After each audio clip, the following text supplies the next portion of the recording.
One day, James had to wait at the station till Edward and his train came in. This made him cross. Late again! Edward laughed and James fumed away.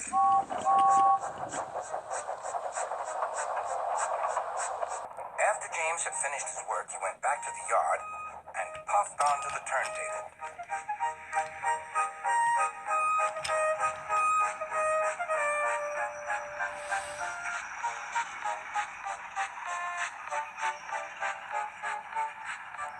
He was still feeling very bad-tempered. Edward is impossible, he grumbled to the others. He clanks about like a lot of old iron, and he is so slow, he makes us wait. Thomas and Percy were indignant. Old iron? Slow? Why, Edward could beat you in a race any day. Really, said James. I should like to see him do it.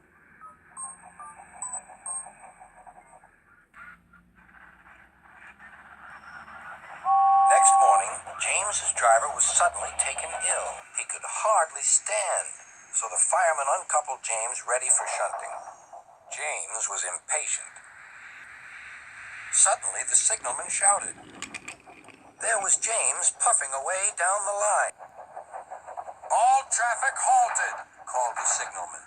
Then he told the fireman what had happened. Two boys were on James's footplate fiddling with the controls. Whew. They tumbled off and ran when James started. The signalman answered the telephone. Yes? He's here. Right. I'll tell him. The inspector's coming at once. He wants a shunter's pole and a coil of wire rope. What for? Wondered the fireman. Search me, but you'd better get them quickly. The fireman was ready when Edward arrived.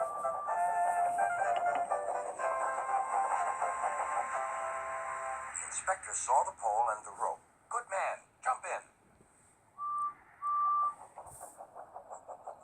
We'll catch him, puffed Edward. James was laughing.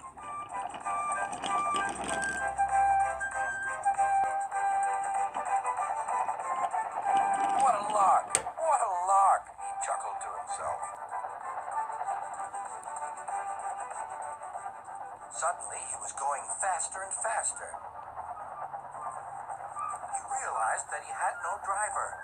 What shall I do? I can't stop. Help! Help! We're coming, called Edward.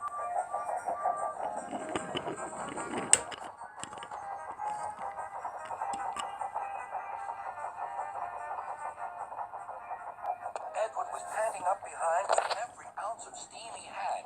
At last, he caught up with James.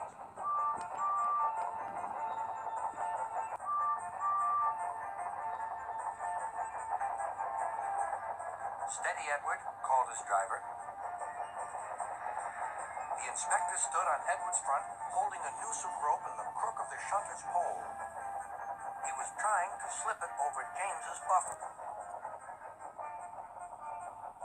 The engines swayed and lurched.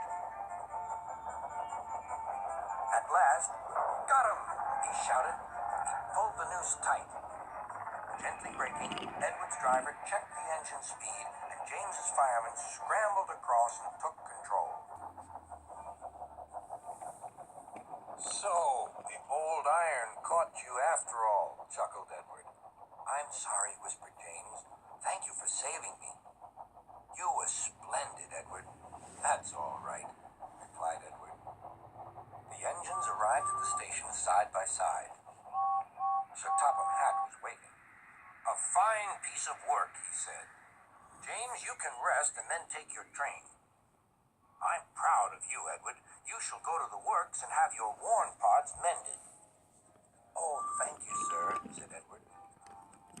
It'll be lovely not to clank.